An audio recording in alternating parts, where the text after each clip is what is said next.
फिर से स्वागत है आपका आपके YouTube channel ER technical classes के अंदर। तो आज का जो हमारा टॉपिक रहेगा वो रहेगा KVL का नियम, किरचॉफ का वोल्टेज का नियम। इससे पहले अपन ने किरचॉफ के करंट के नियम के बारे में पढ़ा, KCL के जो फर्स्ट नियम है KCL का उसके बारे में पढ़ा।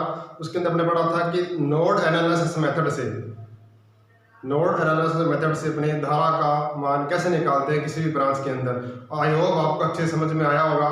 आज पढ़ेंगे KVL का नियम, किरचॉफ का सेकंड लॉ, KVL का नियम, वोल्टेज का नियम, जो ऊर्जा संरक्षण के सिद्धांत पर आधारित है और ये लेंज के नियम पर कार्य करता है। यह मैंने आपको आज से दूसरी वीडियो में बता दिया था, ठीक है। तो आप पीछे वीडियो देखें, KVL के नियम की 2 वीडियो आ चुकी है, आज अपने KVL के नियम की तीसरी वीडियो। तो अपने स्टार्ट करते हैं किरचॉफ का वोल्टेज का नियम, KVL लॉ, ठीक है।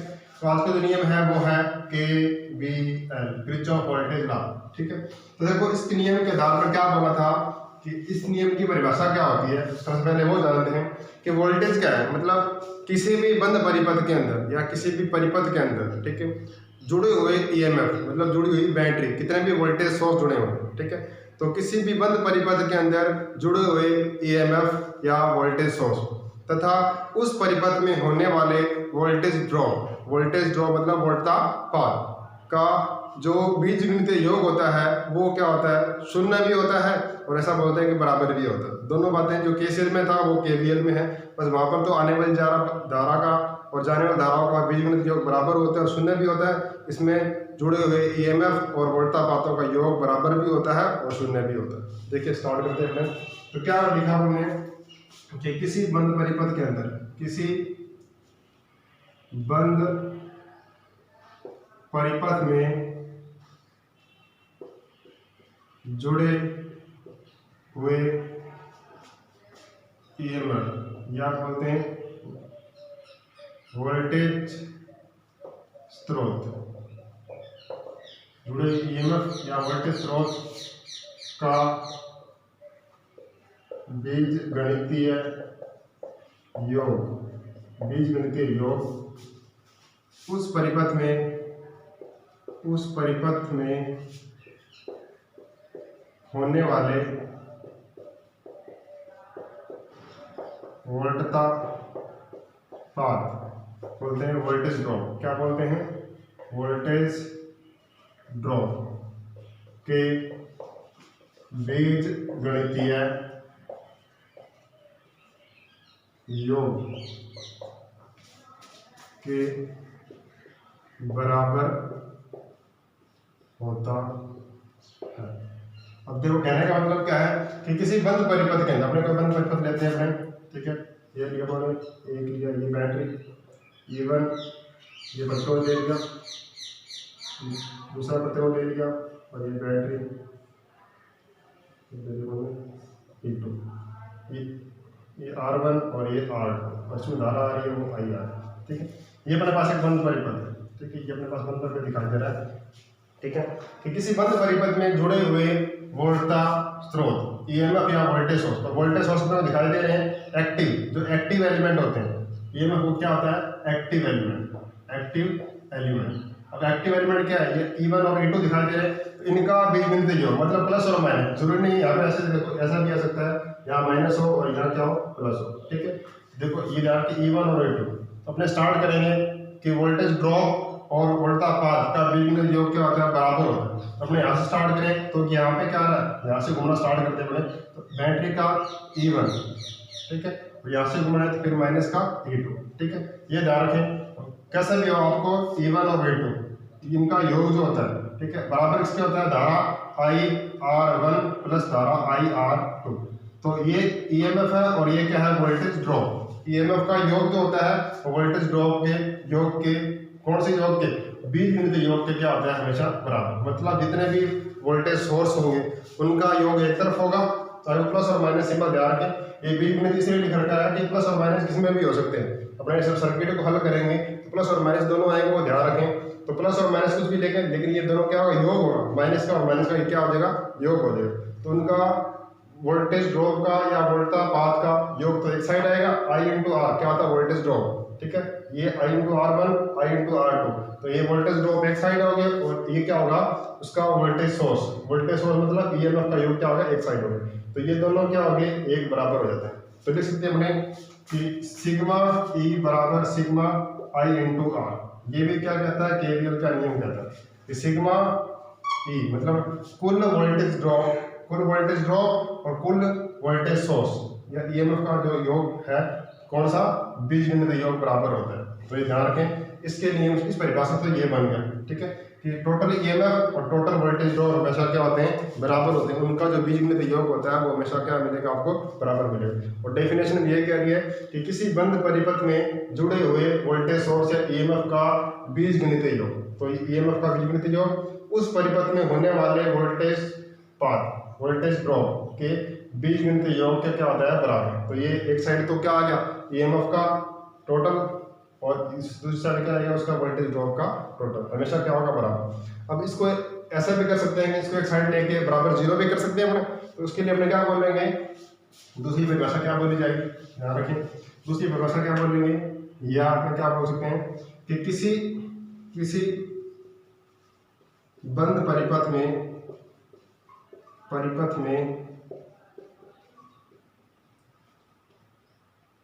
ईएमएफ व वोल्टता पाथ का बीज गणितीय योग क्या होता है, शून्य होगा। अब शून्य होने का मतलब इसी परिपथ में ये क्या बोला कि किसी बंद परिपथ में टोटल कुल ईएमएफ और कुल वोल्टता पाथ का जो बीजगणित योग होगा वो क्या होगा, शून्य होगा। अब कहने का मतलब कि इसकी जितने वोल्टेज ड्रॉप है, जितना भी ईएमएफ है वो सब जीरो के बराबर होगा। तो अपने स्टार्ट कर सकते हैं, इसको E1 से लिखते हैं, यहाँ स्टार्ट करते हैं माइनस का E1, यहाँ स्टार्ट का माइनस का E1, फिर आगे आए तो प्लस और माइनस, तो प्लस IR1, यहाँ से इधर आए माइनस का E2 प्लस IR2 बराबर क्या हो जाएगा, जीरो। तो ये भी ध्यान रखें, ये बराबर किसके होगा, जीरो। इसके ऊपर इस परिभाषा से हम लिख सकते हैं sigma E plus sigma I into R बराबर क्या होता है, जीरो। मतलब टोटल ईएमएफ और टोटल वोल्टेज ड्रॉप का योग जो होता है वो जीरो के बराबर। इस परिभाषा से हम लिख रहे थे कि सिग्मा ई बराबर सिग्मा आई इंटू आर, इस परिभाषा से हमने ये। तो दोनों परिभाषा सही है, चाहे आप कैसे भी लिखो, ठीक है, कि total EMF sigma total EMF और टोटल वोल्टेज ड्रॉप का जो बीजगणित योग है वो जीरो के बराबर भी होता है। और इस परिभाषा से ये बन रहा है कि टोटल ईएमएफ और टोटल वोल्टेज ड्रॉप हमेशा क्या होते हैं, बराबर भी होते हैं। इस सर्किट से दोनों ही सेट बैठ गए, ठीक है। ध्यान रखें, केवीएल का नियम जो है वो ऊर्जा संरक्षण के सिद्धांत पर आधारित है। अब इस नियम को अपने करेंगे, किस प्रकार से अपने क्वेश्चन हल करेंगे वो देखते हैं, ठीक है। केवीएल का जो नियम है उसमें मेश एनालिसिस मेथड लगता है, केसीएल में नोड विधि लगती है और केवीएल में मेश विधि लगती है। मेश नियम को अपने पढ़ेंगे, तो उसकी 2-3 बातें अपने को जाननी बहुत जरूरी है, वो अपने स्टार्ट करते हैं। आई होप आपको यही समझ में आ गया इसकी डेफिनेशन क्या कहती है। डेफिनेशन से ही बहुत सारे क्वेश्चन बन जाते हैं। डेफिनेशन कई बार तो ये देता डायरेक्ट कि किसके नियम से सही है, किसके नियम से सही है। तो केवीएल के नियम से ये चीज सही है, ठीक है, तो ये आपको ध्यान रखना है। अपने स्टार्ट करते हैं, केवीएल के नियम से अगर क्वेश्चन आता है तो उसको हल कैसे करें। अपने को नोड विधि से सीखनी है, अपने जो भी क्वेश्चन आएंगे नोड विधि से अपने हल कर लेंगे, लेकिन आपको इसके मेश एनालिसिस मेथड को करते कैसे हैं वो भी आपको ध्यान में रखना होगा। तो अपने स्टार्ट करते हैं, देखो मेश विधि से अपने क्वेश्चन को हल कैसे किया जाएगा, ठीक है। लूप विधि से कैसे हल करेंगे, लूप और मेश में अंतर है वो ध्यान रखें। लूप विधि से क्वेश्चनों को अलग तरीके से हल करते हैं और मेश विधि से अपने इसको अलग तरीके से हल करते हैं, ठीक है। तो अपने स्टार्ट करते हैं पहले मेश विधि या फिर आप लूप विधि से, दोनों तरीके से कर सकते हो। केवीएल का नियम लूप विधि से और मेश विधि दोनों तरीके से सिखाऊंगा। बस आपको करंट का ही मानना है कि करंट अगर आपने माननी सीख ली तो अपने कोई दिक्कत नहीं होगी। ये सर्किट बनाते हैं अपने, ये अपने पास E1 है, ठीक है, यहाँ मान लो ये V1 है बैटरी प्लस माइनस, ठीक है। ये अपने पास प्रतिरोध R1 है, ये प्रतिरोध R2 है, ये R3 है, ये बैटरी माइनस और प्लस करके V2 माइनस प्लस V2। तो अपने को क्या मानना है, इसमें लूप विधि से करंट कैसे माना जाता है, ठीक है।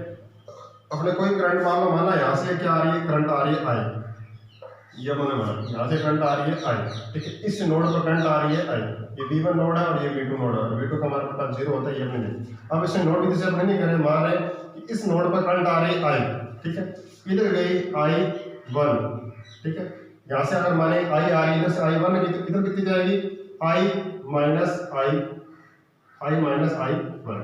मतलब अगर यहाँ से माने यहाँ से 10 एम्पियर करंट आ रही थी, ठीक है, इधर 5 एम्पियर चलेगी, इधर कितनी जाएगी 10 माइनस 5, ठीक है। तो ये मानने का तरीका अपने पास हो गया कि यहाँ से करंट आ रही थी आई, इधर की आई वन, इधर क्या आ जाएगी आई माइनस आई, इस ब्रांच में कौन सी जाएगी आई माइनस आई। ये अपने करंट मानने का तरीका। ये लूप विधि से करंट ऐसे मान जाती है कि यहाँ से करंट आ रही थी आई, ठीक है, इस ब्रांच में की आई वन, इधर कितनी जाएगी आई माइनस आई प्लस। मतलब यहाँ से 10 एम्पियर करंट आ रही है, यहाँ 2 एम्पियर की, तो यहाँ कितनी जाएगी 10 माइनस 2 है। ये मानने का तरीका, ठीक है। ये बात आपको ध्यान रखनी है करंट कैसे मानी जाती है, ठीक है। अब देखो एक बात आपको और ध्यान रखनी है, अब अगर किसी प्रतिरोध के अंदर से करंट ये अपने पास आ रहा है और किसी प्रतिरोध में करंट इन कर रही है, तो वो सीधा माना जाएगा प्लस, जहाँ से आउट कर रही है वो माना जाएगा माइनस। ये आपको ध्यान है, शायद इधर से इन करें तो ये प्लस और ये माइनस, ठीक है। तो ये लूप बन गया 1 और ये लूप बन गया 2।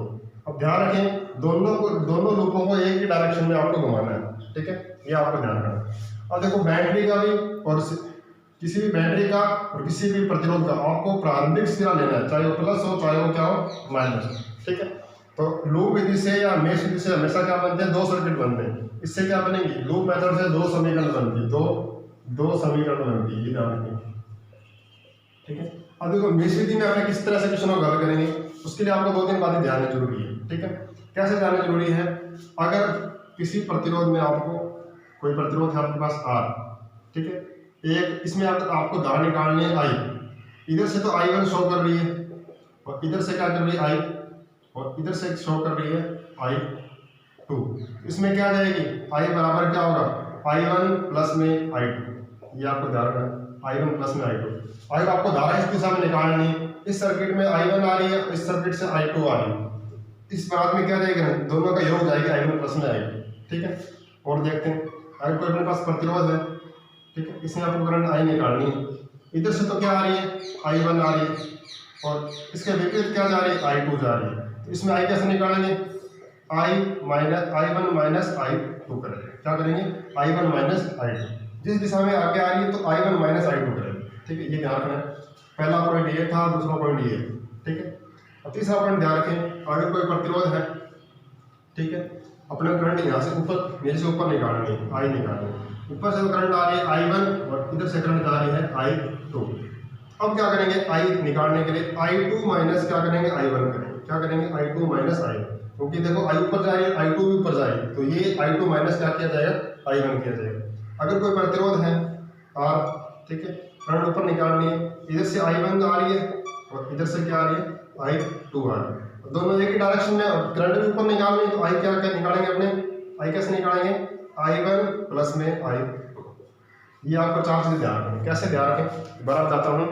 अगर कोई अपने पास प्रतिरोध है, ठीक है, ये मेश मेथड कहता है, ठीक है, कोई प्रतिरोध है, करंट अपने ऊपर से नीचे निकालना, मतलब करंट आई का मान निकालना है, किसका मान निकालना आई का मान। तो इस तरह का परिपथ में बनाएंगे अपने, तो समझते हैं 4 टॉपिक है। करंट इस सर्किट में, इधर वाले सर्किट में करंट ऐसे आ रही है, इस वाले सर्किट में करंट ऐसे आ रही है, मतलब एक की डायरेक्शन ऊपर से और एक की डायरेक्शन, मतलब दोनों की डायरेक्शन तो सेम है लेकिन एक इधर से और एक इधर से आ रही है, तो दोनों में करंट का क्या होगा, इस ब्रांच में करंट का क्या होगा योग होगा आई वन प्लस में आई टू होगा, ठीक है। फिर अगर आप प्रतिरोध लेते हैं, अपने को ऊपर से नीचे करंट निकालनी, आई का मान निकालना डायरेक्शन, एक तो करंट इधर से ऐसे आ रहा है, एक इसके विपरीत दिशा में, एक डायरेक्शन में और इसके विपरीत डायरेक्शन में। तो डायरेक्शन में कौन सी आई वन आ रही है और विपरीत डायरेक्शन में आई टू है, तो आई कैसे निकालेंगे, इस ब्रांच में करंट कैसे निकालेंगे I one minus I two करेंगे, ठीक है। इधर बात देखें, इसके अंदर करंट अब नीचे से ऊपर निकालनी है, आई ऊपर जा रही है, ठीक है, ऊपर से आ रही है आई वन और नीचे से जा रही है आई टू, इसकी डायरेक्शन में आई टू जा रही है, ऊपर विपरीत क्या आ रही है आई वन आ रही है, तो आई टू माइनस क्या करेंगे I one, I two minus क्या करेंगे आई वन। अब इधर देखें तो करंट नीचे से ऊपर जा रही है, तो दोनों करंट भी कैसी डायरेक्शन में, तो क्या करेंगे आई वन प्लस में आई टू। ये आपको ध्यान रखना, ये मेश मेथड कहता है और ये लूप मेथड कहता है। लूप मेथड में करंट का डिवाइडेशन किया जाएगा और मेश मेथड में अपने ऐसे करते हैं। अब दोनों वीडियो को सीखेंगे, न्यूमेरिकल करेंगे दोनों को, फिर नेक्स्ट वीडियो में दोनों को न्यूमेरिकल अलग से लेके आएंगे, ठीक है।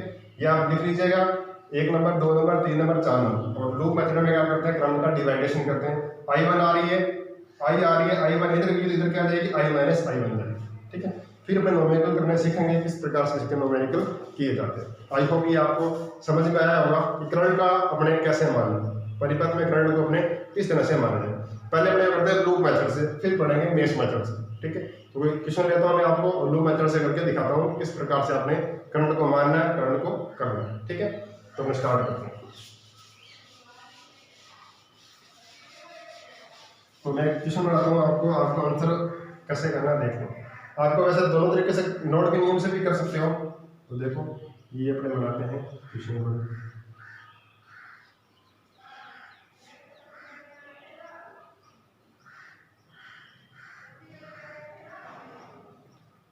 ये माइनस ये प्लस 12 वोल्ट की बैटरी, 6 ओम का प्रतिरोध, ये 3 ओम का प्रतिरोध, और ये प्लस माइनस 6 वोल्ट की बैटरी और 3 ओम का प्रतिरोध, ये 18 वोल्ट की बैटरी ले लेते हैं।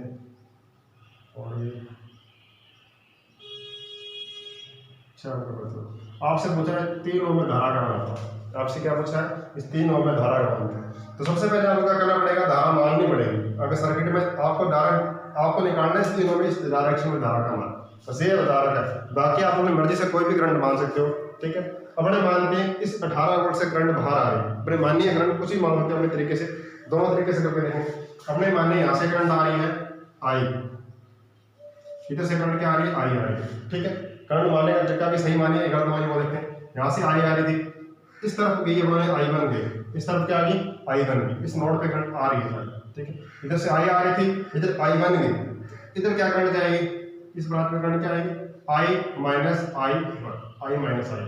ठीक है, अब देखो जितनी जा रही है उतनी वापस भी आनी चाहिए। मानते हैं यहाँ से करंट कितनी जा रही है, यहाँ से देखो, यहाँ से कितनी आ रही थी, आई 1 आ रही थी।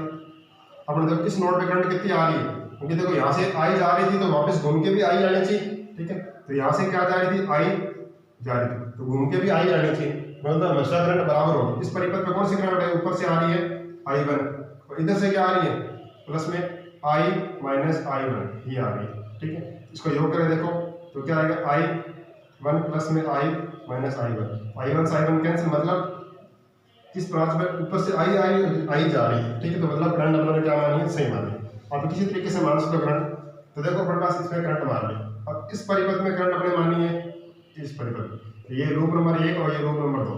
तो लूप नंबर 1 की बात करते हैं सर। ठीक है, अब लूप नंबर 1 की बात करते हैं। अब देखो आपको लूप नंबर 1 4 पॉइंट है, ए बी, ये बी, ये सी और ये डी। कहीं से भी स्टार्ट करो, आपको स्टार्टिंग के ही क्या चिन्ह लेने, अपने स्टार्ट करते हैं यहाँ से, कहीं से भी किसी पॉइंट से स्टार्ट कर लो। आपको इस दिशा में घूमना है, ध्यान रखें, इस दिशा में, दोनों को सेम डायरेक्शन में घुमाना है, ये ध्यान रखें। अपने इस दिशा में घूम रहे हैं, तो यहाँ से स्टार्ट किया, पहले बैटरी का क्या माइनस चिन्ह है, लूप नंबर माइनस चिन्ह आया, कितने 18 वोल्ट की बैटरी लगा ली। अब इधर आए, मैंने बताया था प्रतिरोध के अंदर कैसे करना है, जब धारा यहाँ से इन करेगी वो प्लस, जहाँ से आउट करेगी वो माइनस। ठीक है, प्रतिरोध धारा इन कर रही है, क्या आई इन कर रही है, और 6 ओम का प्रतिरोध, तो प्लस 6 आई, प्लस क्या करेंगे 6 आई। अब यहाँ आ गए, अपने को इसकी समझ लेना है, धारा ऊपर से नीचे आ रही है, प्लस से माइनस आ रही है, तो प्लस इन कर रहे हैं अपने, आई 1 करंट आ रही है इसके अंदर, और 3 क्या लिखेंगे 3i1, यहाँ पे आ गए।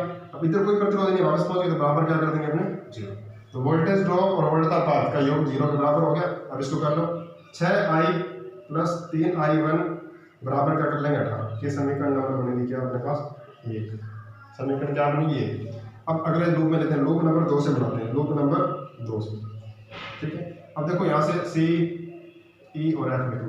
अब अपने को किसी भी पॉइंट ले लो, 1 2 3 4, किसी डायरेक्शन में घूमना, लेकिन घूमना उसी सेम डायरेक्शन में, यहाँ से घूमना स्टार्ट करो, यहाँ से चले। यहाँ पर अपने पास क्या है, करंट इधर जा रही है, प्लस और माइनस। ठीक है, प्लस से नहीं किया तो प्लस लिखा। अब करंट कौन सी है, आई माइनस आई 1, प्रतिरोध कितना है 6। ठीक है, तो ये आपने लिख लेंगे बाद में। अब ऊपर से नीचे आ रहे हैं, लेकिन निशान किसके पहले बैटरी का माइनस है, तो माइनस का क्या 12 वोल्ट। ठीक है, फिर यहाँ पहुंच गए, यहाँ से इधर कोई प्रतिरोध नहीं है। अब अपने ऊपर जा रहे हैं, अपने तो ऊपर जा रहे हैं, करंट ऊपर से नीचे आ रही है, यहाँ प्लस और यहाँ माइनस है। ठीक है, तो अपने पहले क्या माइनस आया, कितने वोल्ट का 3 ओम का, और करंट आ रही है इसके अंदर आई 1, क्या आ रही थी इसके अंदर आई, ऊपर से करंट आ रही थी आई 1, अपने विपरीत दिशा में आ रहे हैं तो माइनस लगाए बराबर 0। तो इसको करते हैं 6i minus 6i1 minus 12 minus 3i1 बराबर 0। अब देखो कहते हैं 6i तो पढ़े हैं 6 और 3 दोनों माइनस में, तो 9i1 बराबर माइनस 2 तो कहते हैं प्लस। तो ये समीकरण नंबर क्या बनेगी 2 बनेगी, समीकरण नंबर क्या बनेगी 2। और समीकरण 1 और समीकरण 2 को बराबर करना, अपने को देखा देखो 6i और 6i बराबर है, तो माइनस करना है। ठीक है, देखते हैं अपने 6i प्लस 3i1 बराबर 18। यहाँ क्या था 6i माइनस 9i1 बराबर क्या था 12। माइनस करने पर माइनस प्लस माइनस ये कैंसिल हो गया।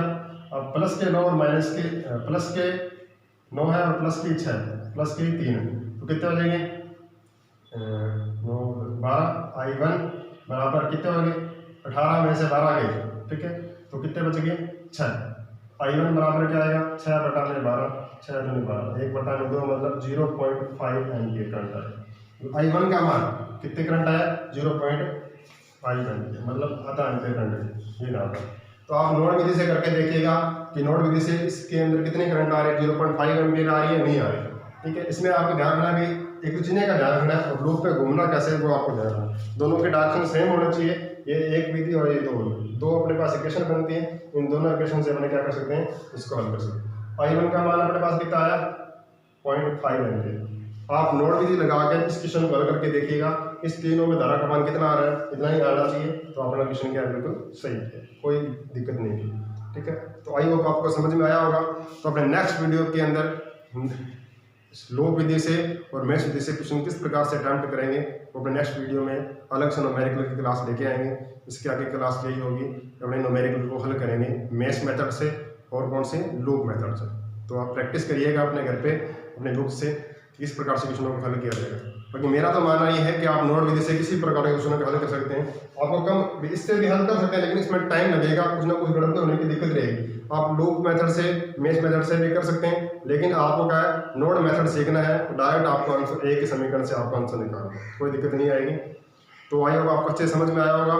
तो अपने नेक्स्ट वीडियो कर लेके आएंगे, तो चैनल को ज़्यादा सब्सक्राइब करें, ज़्यादा से ज़्यादा शेयर करें, इसी प्रकार से आपको वीडियो मिलती रहेगी। धन्यवाद।